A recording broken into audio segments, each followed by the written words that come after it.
Welcome to the video lecture on regression.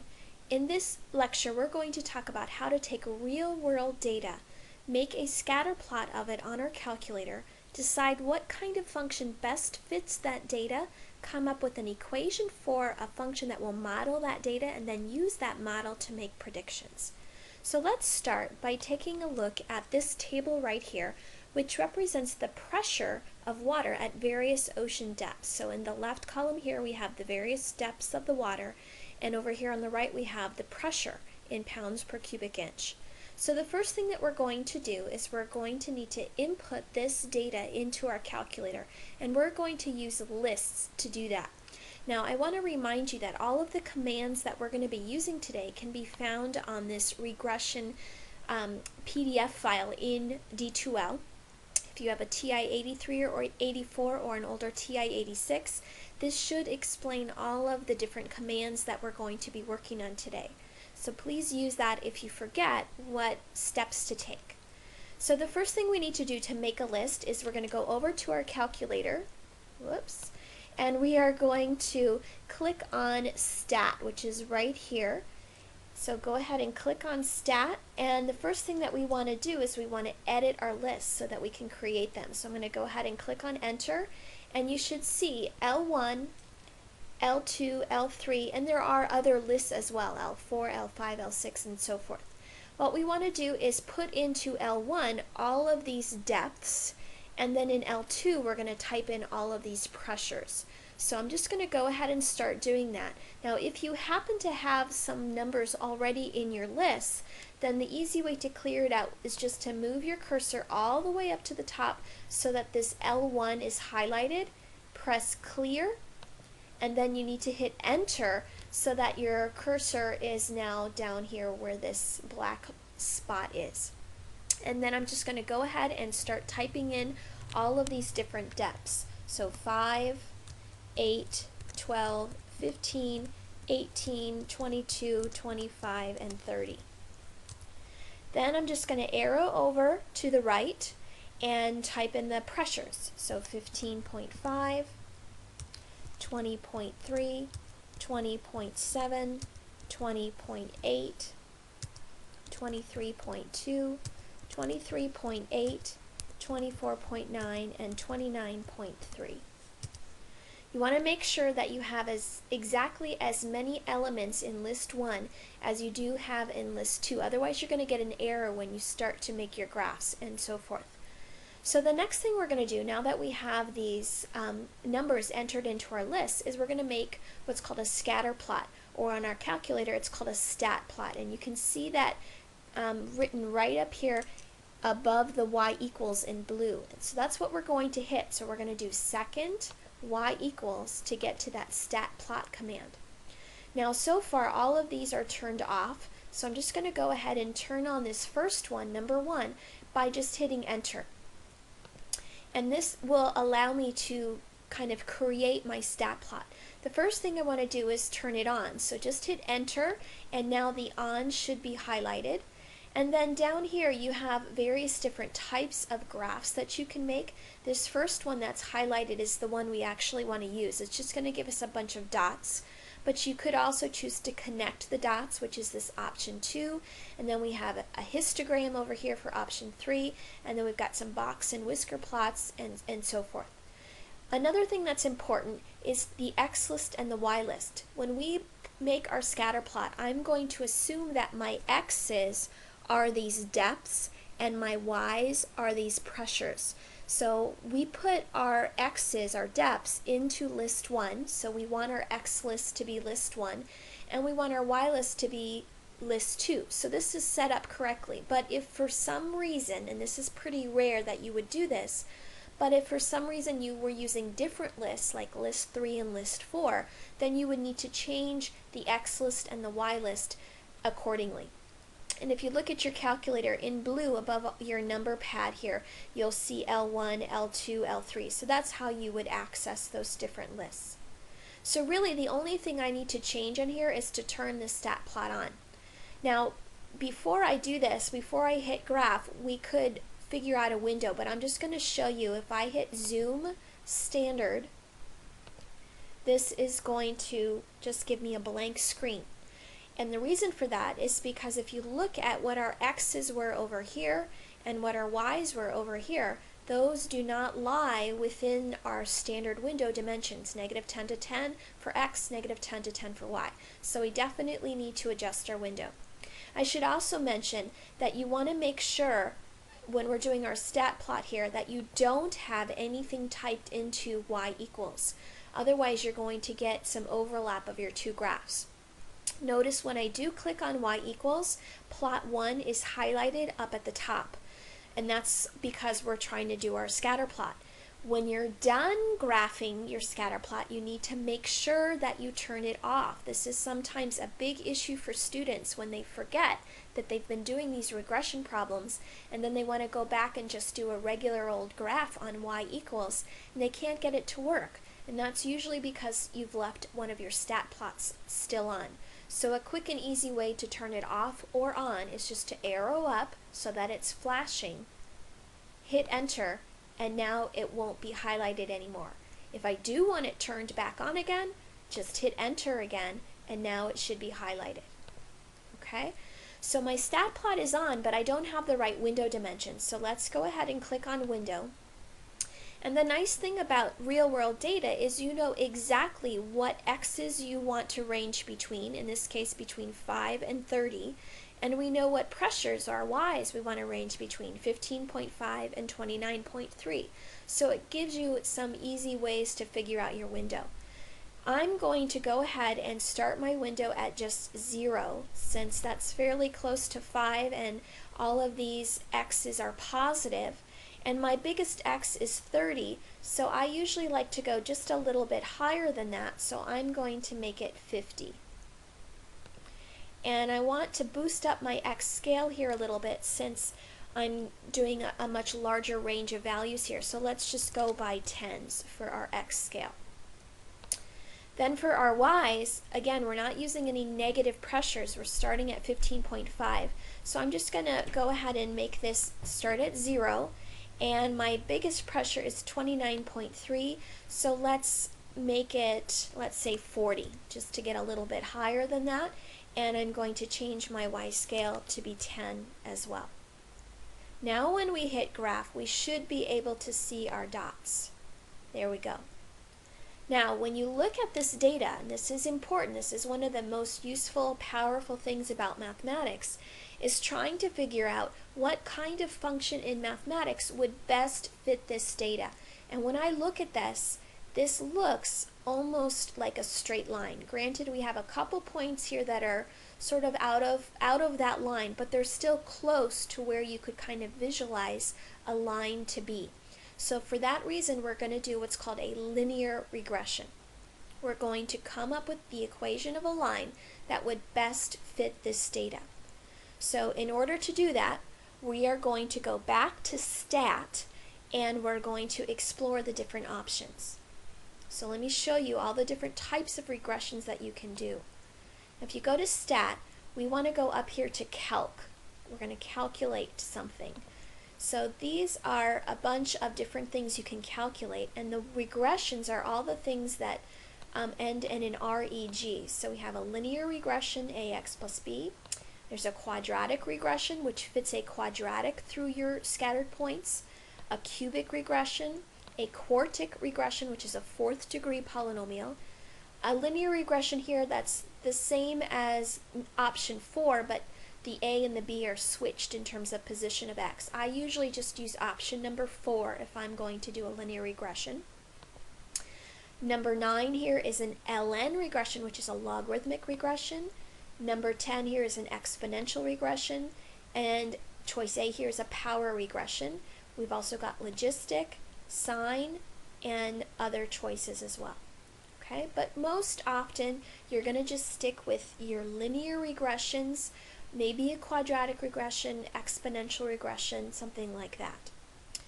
Now before I click on any of these, what I want to show you, I'm going to go back to my home screen, so let's do second mode so I can quit out of here. And it's from here that I want to show you what our equation is going to look like. So you always want to go back to your home screen first, then you're going to click on Stat, then you're going to go over to Calc, and you're going to choose which kind of regression you want to do. And we wanted to do a linear regression, so I'm going to do option number 4. Hit Enter. It will automatically assume that the data that you want to use for your regression is in list 1 and list 2. If, again, for some reason you decide to put your data in list 3 and list 4, then you would need to type after this, where this cursor is flashing, L3, L4.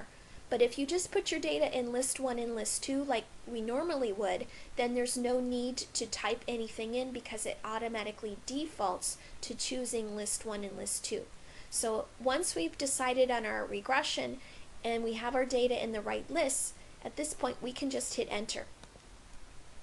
Now look at what it's telling me. It's telling me that y equals ax plus b is the equation of our linear regression, where the a number is 0.45000 and so on, and the b number is this 14.718. So a is this number in front of x, so that's your slope, and b is your y-intercept. So let's see how good of a fit this is to our data. So what I want to do is I want to graph this right on top of my scatter plot. So go to your y equals, and you can see that these decimals are pretty long, and if you tried to round off on some of these and approximate, you would be losing some of the accuracy. So instead of trying to write all this down and type it all back in again into y1, there's an easier way to access exactly what that equation is, and that's to use the vars button. It's right here next to clear, and what it does is it will enable us to sort of cut and paste or copy and paste the equation of that linear regression and put it right into y1. So to do that, you click on vars, and then we were just doing some statistics, so we need to go down here to option number 5, and we were doing a regression equation. So I want to go across the top until that EQ is highlighted, and we'll see in option number 1, regression equation is number 1. So that's exactly what I want. I'm going to click Enter, and it pastes in that ax plus b that it just calculated for me. So now if you hit Graph, you will see that line going through our data. And it's not going to hit every single little dot, but if it really is a line of best fit, it should be going through some of them, hopefully, or getting very, very close to most of them. So this looks like a pretty good fit to me. Okay, so let's take a look at our problem here. We've made our scatter plot, we've found the regression line, and we've now plotted the linear regression on top of the scatter plot to see the fit. Now there's one last thing I want to show you for this example, and that is one way to determine whether or not your regression is accurate or fairly good. So if we go back here to our home screen, so I'm just going to quit. When I do this linear regression, and for linear regressions, and to be honest with you, I don't know why it doesn't do this for the linear regressions. It does this for all the other types of regressions. But there's something called an R, or correlation coefficient, that is calculated when you do a regression. And this R is a measure of how good the fit is between the data and the regression curve. You want this R to be as close to 1 as possible to indicate that it is a good fit. So this didn't tell me what the R was, but there is a way to figure it out. And it's by using that vars command again. We're going to do exactly the same steps that we did before, but this time we're starting out in our home screen instead of starting off in y equals. So from our home screen, we're going to click vars. We're going to go down to number 5 for statistics, and we're going to arrow across to equation. And this time, instead of clicking on the regression equation, if you look at number 7 down there, there's the R. That's called your correlation coefficient. So hit Enter, and if you hit Enter again, the calculator is going to tell you what this R is. And in this case, it's 0.955, which is fairly close to 1. The closer it is to 1, the better fit your data will be to that regression curve. So we want that R to be as close to 1 as possible. Okay? All right, that's example number 1. Let's go ahead and take a look at another example. So this time, we are going to look at data that represents the asbestos exposure versus percent of rats that develop lung tumors. Not so happy information here, but let's take a peek. So the information in the left column is the asbestos exposure in fibers per milliliter, and then on the right are the percent of rats that developed lung tumors as a result of that exposure. So the first thing we have to do is we have to create our lists. We have to type into L1 all these numbers in the left column, and into L2 we type in all these numbers in the right column. So to get to your lists, you always go to Stat. And we're going to edit our list. So we're just going to hit Enter or hit number 1. And I need to clear out the list that I already have.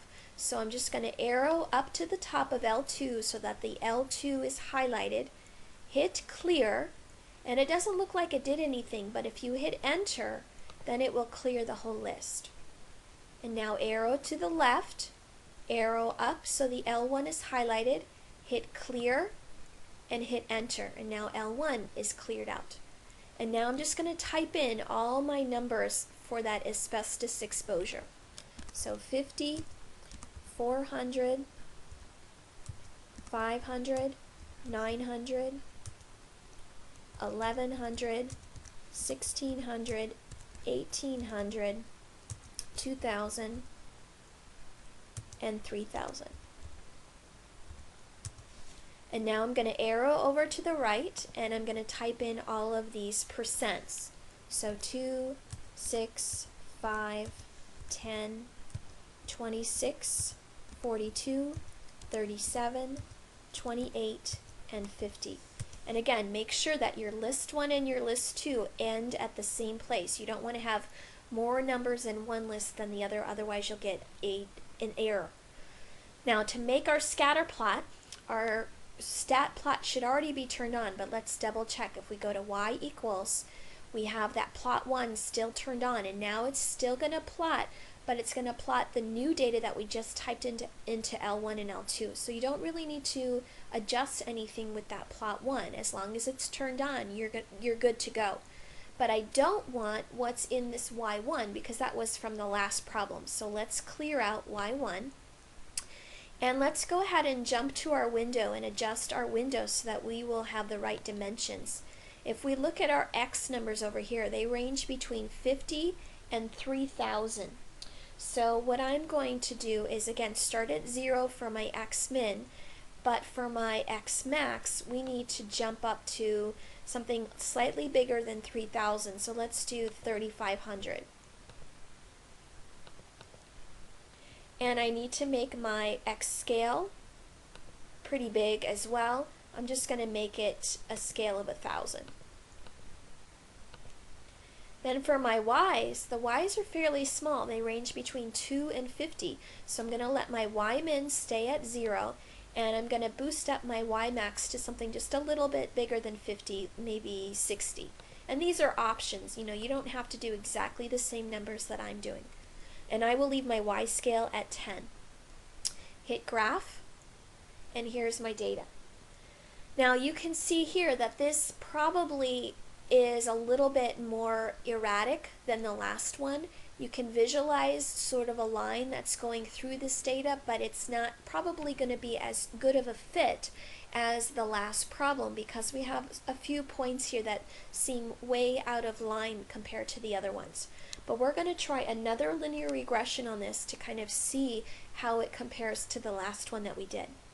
So I'm going to quit and go back to my home screen. Let's clear out all this old stuff, and I'm going to do my linear regression. So to get to your linear regression, you hit Stat, and then you go to Calc, and it's option number 4.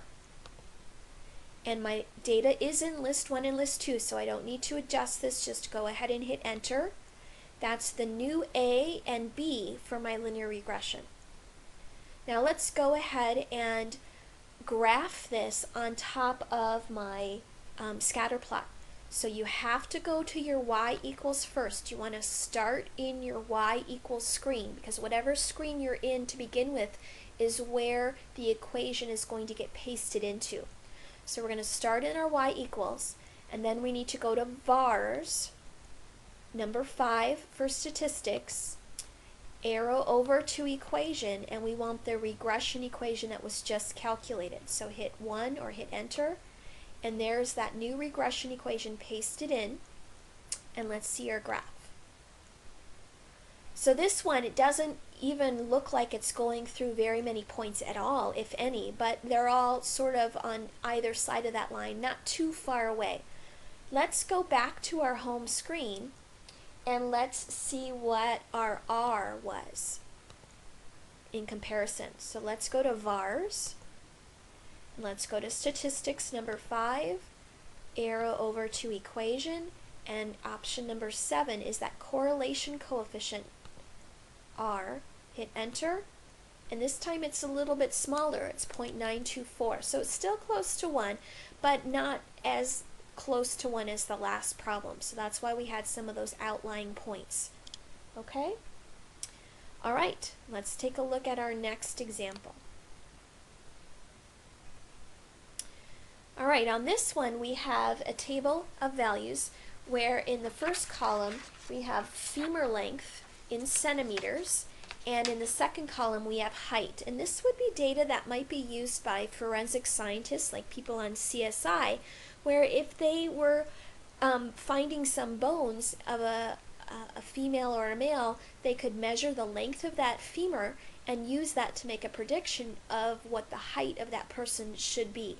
So that's exactly what we're going to try to do. We're going to try to come up with a formula that would predict, based on the femur length, how tall this person was. So we're going to need to create 2 new lists again. So let's go clear out our home screen, and then we're going to go ahead and hit stat, and we're going to edit our lists. Arrow up to the top of L2, hit clear, and then enter, and now L2 is cleared out. Then arrow over to list 1, go to the top, hit clear, and then enter. And now we're going to type in our femur lengths into list 1. So 50.1, 48.3, 45.2, 44.7, 44.5, 42.7, 39.5, and 38.0. Then we arrow over to the right for list 2, and we type in our heights.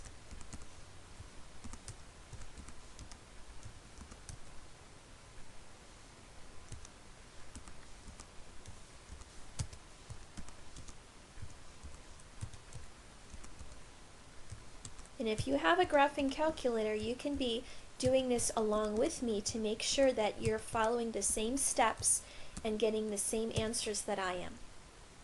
So I've got my list 1 and my list 2 typed in. Go to your y equals, your plot 1 is still turned on. We want to clear out this regression equation from the last problem, and I'm going to go ahead and adjust my window before I hit graph. So let's hit window. These x values range between 38 being the smallest and 50 being the largest. So I'm going to, again, stick with 0 as my x min, but my x max doesn't need to be nearly as large. Let's just make it 60. And my x scale can be 10. You can adjust this to be whatever you want it to be. For my y's, they range between 155.8 and 178.5. So I'm going to start at 0 again, and then my y max needs to be a little bit more than 178. So let's just make it 200, and let's let our y scale be 50s, whatever. Okay? Hit graph. And these are all pretty bunched together, so if you want to spread it out a little bit and let's adjust our windows slightly. Maybe not start at 0 for the y's. Let's start much higher up. Let's start at 150. So we can see that spread a little bit more. and therefore I don't need such a large Y scale. I can just go by tens. Hit graph.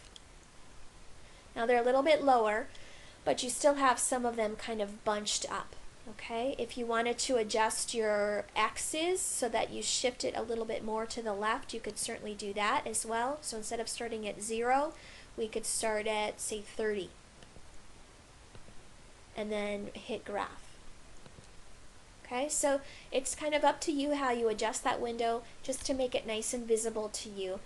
Does this data look linear to you? Does it look like it wants to kind of lie in a line? And to me it does. I mean, most of these points are going up at a steady rate, like a constant slope. So this does look linear to me, so that's why I would choose to do a linear regression. So let's go to our home screen, go ahead and quit out of here, and I'm going to hit Stat, then I'm going to arrow over to Calc, and I'm going to do the linear regression option number 4 and hit Enter. So there's my new slope A and my y-intercept B. If we just want to go ahead and see what our R is right away, you could do that. This is just an option. The problem doesn't ask for R, but it's kind of nice to see what it is. So hit vars, option 5 for statistics, arrow over to regression or to equation, and then number 7 is that correlation coefficient R. Hit enter.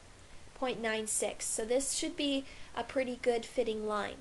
So to get the graph of the line on top of our data, go to your y equals screen, and then we're going to hit vars again, option 5, arrow over to equation, and this time we want the regression equation number 1. So just hit enter, and it pastes in that regression equation. Hit graph, and it looks pretty good.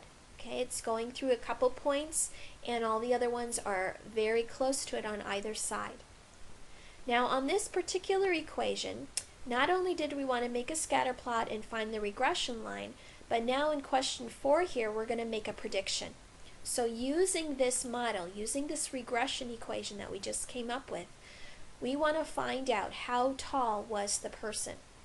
So let's think about this for a moment. Let me go to my y equals.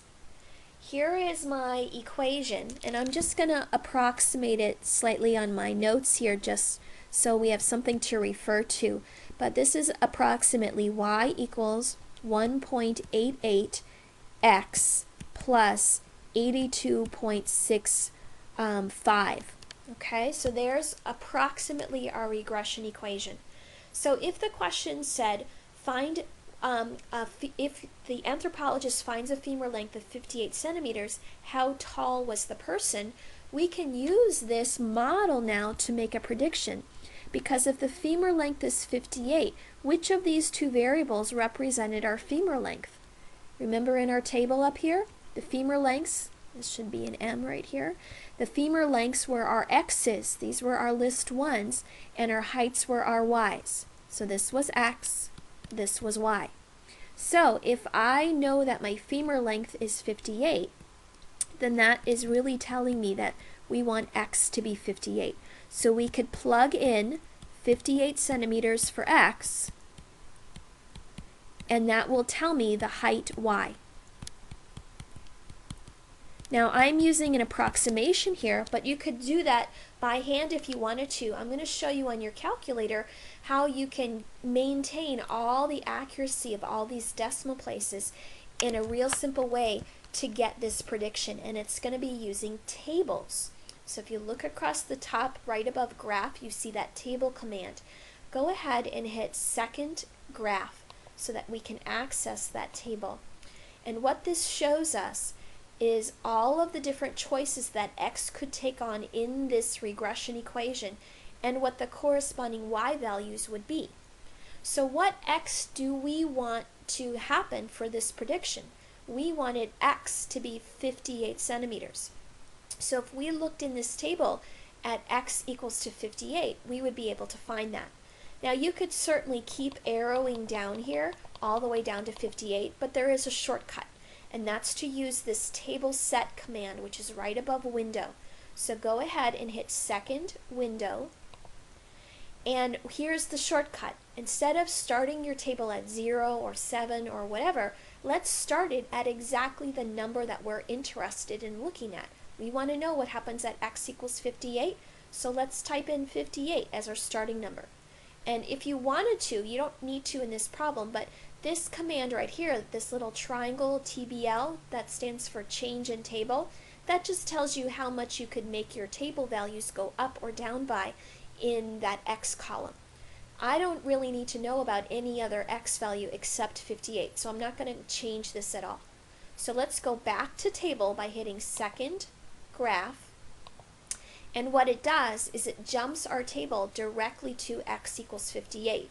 And if you look across, there is what y is. Y is 191.73. So that means that this height is 191.73 centimeters. So that's how tall we would predict the person to be if they have a femur bone of 58 centimeters. Okay, let's try another example. Okay, on this next one, David is conducting an experiment to estimate the acceleration of an object due to gravity. He takes a ball and drops it from different heights and records the time it takes for the ball to hit the ground using an optic laser connected to a stopwatch. He collects the following data. So we have time in this first column in seconds, and the distance that the ball has dropped in feet in the second column. We want to make a scatter plot using time as the independent variable, that just means x, and distance as the dependent variable, that just means y. So let's go ahead and do that. I'm going to go ahead and go to my stat, and I need to create my two lists. So we're going to edit, and I'm going to clear out the data from the last problem.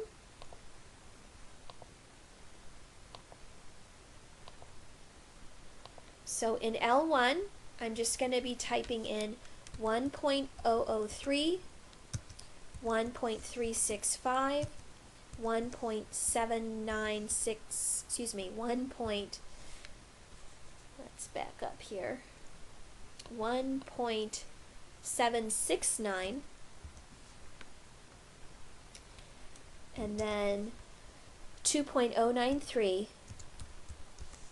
and 2.238. So there's our list 1. Arrow over to the right, and we're going to type in 16, 30, 50, 70, and 80. All right, let's go ahead and make our stat plot. So let's go to y equals first, clear out the last regression curve that we have. Our stat plot is still turned on, and let's adjust our window. Now these x's range from 1.003 to 2.238, so very small range of values. So I'm going to let my x-min be 0, and I'm going to let my x-max be 3 with a scale of 1. So we don't need a very big range there. Then for our y's, our distances, they ranged between 16 and 80. So I'm going to go from 0 to, say, 100 with a scale of 10. And let's hit graph. Okay, so there's our curve. Now if you look at it, it looks almost linear in this small range of values because we only have 5 points here. So they do look kind of linear, but if you look at part B here, what it's actually asking us to do is to find a power function that will best fit this data. So instead of using a linear regression this time, the question is specifically asking us to use a power function. So what we're going to do is we're going to go back to our home screen. So I'm going to quit out of here. Let's clear out our home screen. And this time I'm going to hit Stat and Calc, but instead of doing the linear regression option, let's arrow down. And we're going to try this option A, which is the power regression. So go ahead and click Enter. Again, it will assume that your data is in list 1 and list 2. So if it is, just hit Enter. And this time look at what we get. We get A times x to the b. So this means that our equation has the look of this sort of equation. Y equals, the A is about 15.97, and then we're multiplying that times x raised to the b, where b is about 2.00. So if you look at that x, it's like an x squared. So what we just did with a power regression here is we found an x squared, or a quadratic, that best fit our data. Okay? So let's go ahead and see how well it does. Want to find that r, and this is just an option. You could hit vars, option 5 for statistics, go over to the equation, and option number 7 is our correlation coefficient. Hit enter. 0.9999. So excellent. This is a really good fit. So let's visualize this fit by going to our y equals and pasting in our regression power function. So we're going to go to vars, option 5, arrow over to equation, and we want that regression equation at the top. So hit enter, and there's our quadratic graph.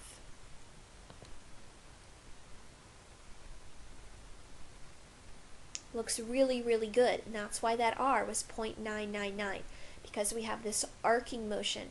When we just have these 5 points, it's hard to see that curve, but you can see it really well when you draw in that power function. Okay? Now let's make a prediction for number D here. Predict how long it will take an object to fall 100 feet. So 100 feet, is that an x or is that a y? Look at your table here. Time in seconds was our x's, and distance in feet was our y's. So if we want our object to fall 100 feet, then we're trying to let the y, the feet, the distance, be 100. So we're going to let y equal to 100, and we're going to try and find the x value, which in this problem is really the time. Okay, now how could we do that? Well, you could plug in 100 into this equation right here and try to solve. And that's certainly doable, but I'm going to show you again another option using your table. So let's go to our table command, and I'm just going to go ahead and hit second graph to see that table, see where we're at. And you can see in these y's already, these y's are in the 50,000s and the 60,000s, so we are way too big. So let's go back to our table set, which is second window, and let's start our window back at 0 again. And let's go ahead and do table to see where we're at so far. So this means when the time is 0, the distance is 0. When the time is 1, we're at 15.97. When the time is 2 seconds, we're at 63.9 feet. And when the time is 3, we're at 144 feet. Well, 100 is between this 2 and 3 seconds, or between this 63 feet and this 144 feet. So we know we're somewhere in between there. So what we can do to try to narrow it down is go back to table set. We know that it's somewhere between 2 and 3, so let's start our table at 2, and let's change our table increments to something smaller than 1. And you can go as low as you want. I'm going to go by, let's start with tenths, so by 0.1. And let's hit second graph to see our table. So we've got 2 seconds, 2.1 seconds, 2.2 seconds, and so on. And you can see that 2.5 is like 99.99, so that's almost right at 100 feet exactly. So a good estimate or prediction here would be that it's going to take 2.5 seconds for this to hit 100 feet, to fall 100 feet. That would be a good estimate. Okay? All right, now look at the rest of this question. Physics theory states that the distance that an object falls is directly proportional to the time squared. What we want to do is rewrite our model found in part B so that it is of the form s equals 1/2 gt squared, where s is distance, g is the acceleration due to gravity, and t is time. And we're going to use this new form of our model to estimate what David's estimate of acceleration of gravity was. Okay, so remember what our model was up here. It was approximately 15.97 times x to the 2.00, and I'm going to go ahead and pull up our y equals so we can see that exact equation with even more accuracy. So let's write this down here a little bit. So what we have is that initially this is looking like y equals 15.9727, etc., times x to the 2.0018. Now what we want to try to do is change this so that it's going to look like s equals 1/2 gt squared. We're going to let the x become the t,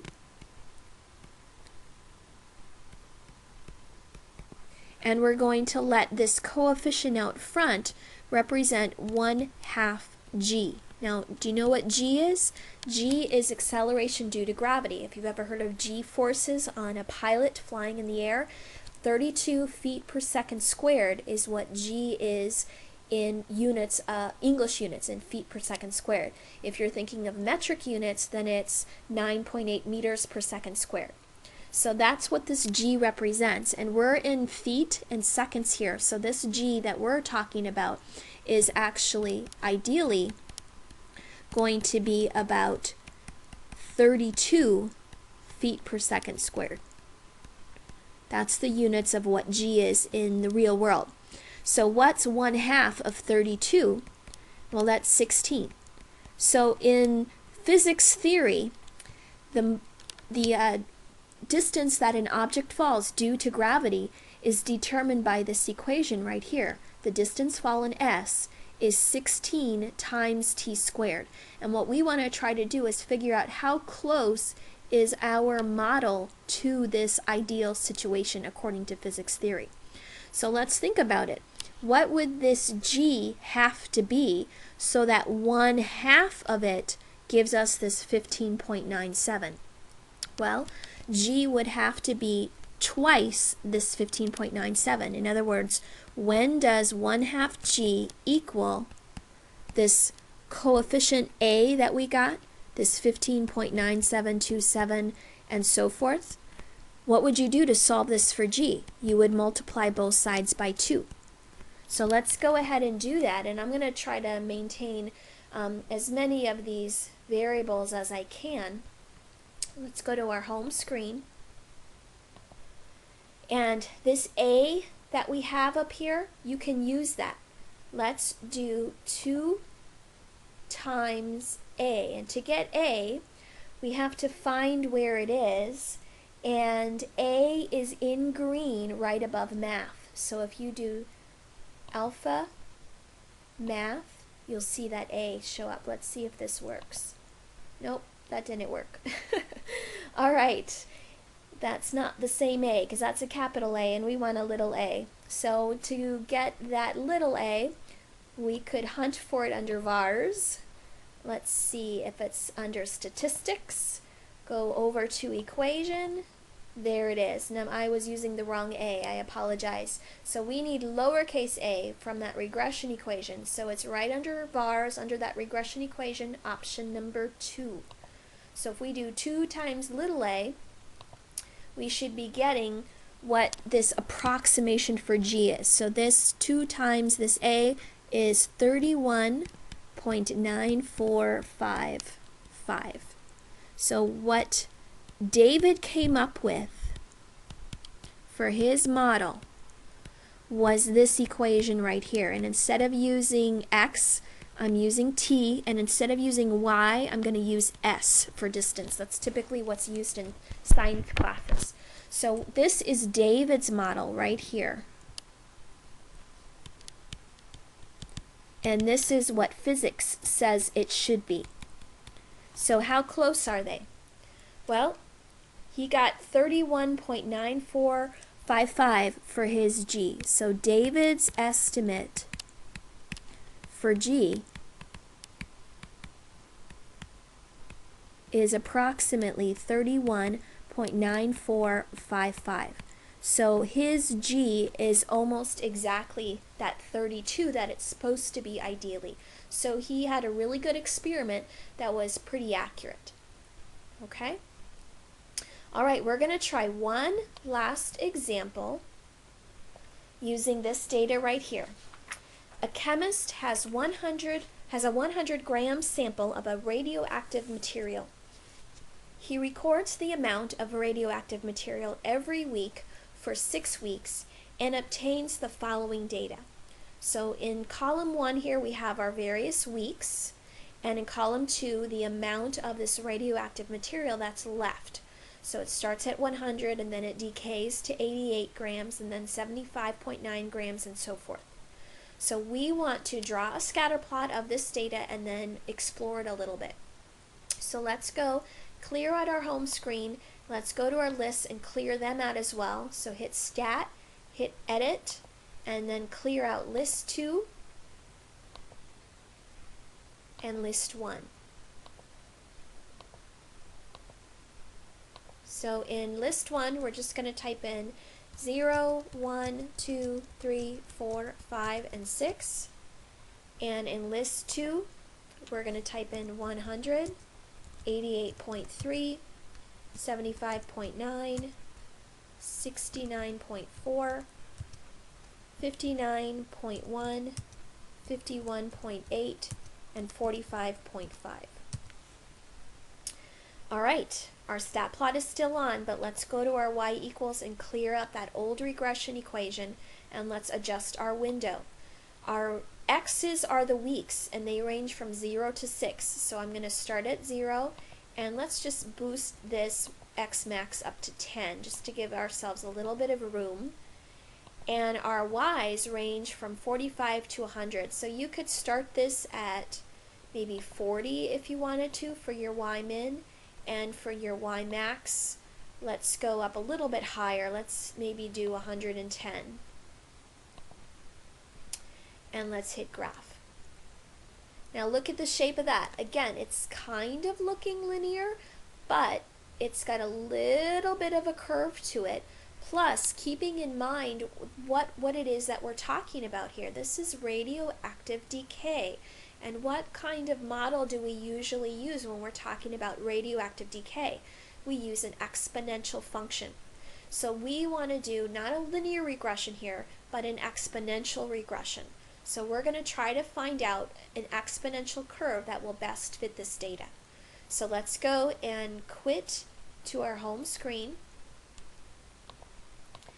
And I'm going to go to Stat, Calc, and this time if you arrow down, keep going until you see exponential regression, which is option number 0 there. So hit Enter and hit Enter again. So here's what it comes up with. So our model is looking like y equals a, where a is this 100.32625, times b, which is this 0.876865, raised to the x. So this is an exponential function because the base is a constant and it's the variable that's the power. So that makes it an exponential function. So what we want to do for part B here is see if we can rewrite it. Now this function that we just came up with has an exponential function in it with a base of 0.876. What I want to do is figure out a way of rewriting it so that instead of having a base of 0.876, I want it to have a base of e. So is there some way to make that happen? Well, let's compare these two different models. Instead of calling it y, we could call it a of t for our amount, if you want, just a little change in variable there. And instead of using x, we could use t for time, because remember what those x's represented. They were the weeks that were passing, so they were measuring time. So how could we make this look like an a sub 0 e to the kt? What would the a sub 0 have to be? Well, it's got to be whatever's in front of your base. So this constant right here is what's in front of our base. So the a sub 0 is this constant 100.32625. What does the e to the kt part have to be? Well, e to the kt has to be equivalent to this quantity right here. So if we want 0.876865 to the t to equal e to the kt, what does that tell us? Well, that tells us that e to the k must be this 0.876865, because the t's are already in the same place, so they're already equal. So 0.876865 must be e to the k. How do I solve that for k? What do I have to do to both sides to solve this for k? I have to take an ln, because I need to undo the e. So if I take an ln of the left side and an ln of the right side, ln of e cancels out, just giving me k. So now we know what k is. So another way to write this model would be to rewrite it as a of t equals a sub 0, and that was that 100.32625, so that's our a sub 0, times e to the kt, where e is still e, but now we have a different version of k. K is this ln of 0.876865. And all of that's getting raised to the t.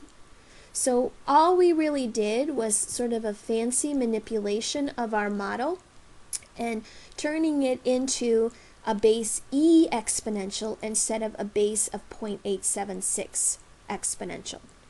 Okay, just an option, just a way of rewriting it to make it look more like the kinds of exponential functions that we use when we typically solve these problems. Let's see how good our exponential regression looks on our graph. So let's go to y equals, hit vars, option 5 for statistics, arrow over to the right, and we want our regression equation. So there it is, and hit graph. And it looks very good. And you could check for that R if you wanted to see exactly how good it was. Okay? Alright, so we've done part C, we've done the scatter plot, we've done our equation of the curve of best fit. Now let's figure out what our half-life would be.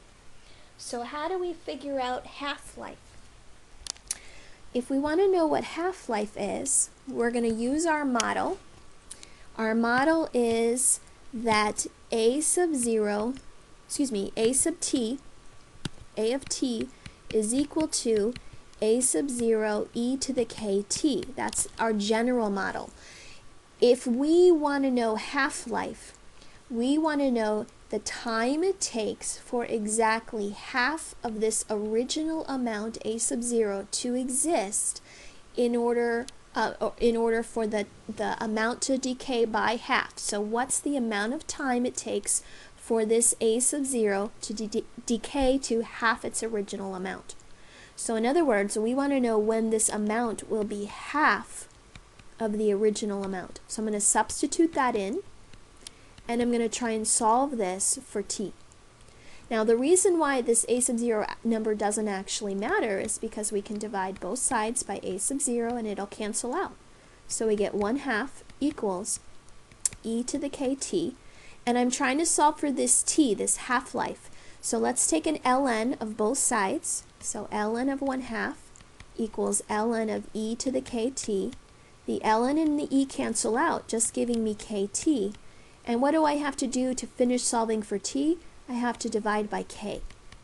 So the t, the half-life that we were looking for, has as its formula ln of a half, I'm just going to write it as ln of 0.5 over k. Well, what was our k? Remember our k up here? Here is k. So our half-life should be ln of 0.5 divided by this k, ln of 0.876865. So let's go ahead and punch that into our calculator. So let's go back to our home screen.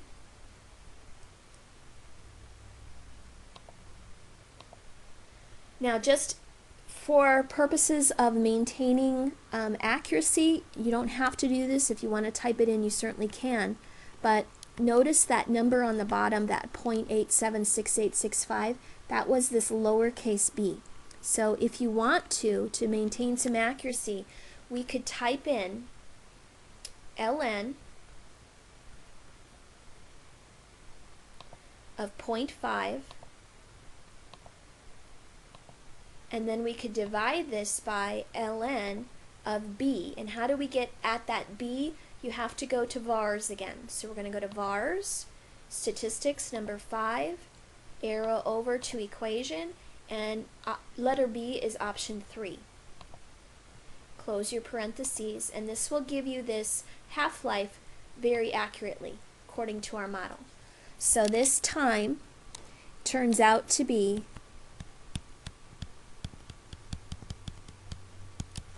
5.275. Now, what kind of units are on this? It should be the same units that we had in our original column over here on the left, and these were weeks. So this would be 5.275 weeks. And I'm just going to leave it like that since the problem was in terms of weeks, but if you wanted to convert it to days, you certainly could, or months, or whatever. It's up to you. Okay? All right, last question here is how much radioactive material will be left after 1 year? So let's figure out this prediction. We want to figure out how much is going to be left after 1 year. So 1 year, that's a time, that's a t. So if we want to figure out our prediction, we know what the t needs to be. We're trying to find out what the amount is left over. So we're given the x, we want the y. In other words, we are given the t and we want the amount. So we have to be slightly careful here because of our units. If we want 1 year, how many weeks is that? Because remember, all these t's in this problem were in terms of weeks. So you want to be very careful with changing your units so that you're using the right units. So 1 year is about 52 weeks. So I'm going to use 52. And if I go to my calculator, remember that we have in our y equals that regression equation, that exponential regression, so it's also in our table as well. So if you go to second graph and look at your table, here are all the weeks in the left column and all the amounts in the right column, and we want to know week 52. Okay, we want to know what happens after 52 weeks. So I'm going to change my table set to start at 52. And then I'm going to go ahead and look at my table value and see what that y is.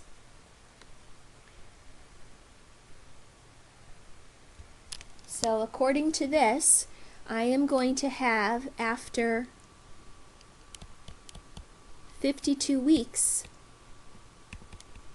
I'm going to have 0.10812 grams left.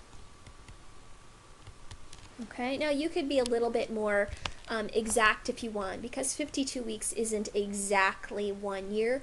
You could do figure out it in terms of decimals and then adjust your table, but we're just going to do a rough estimate here. So we have about 0.10812 grams left.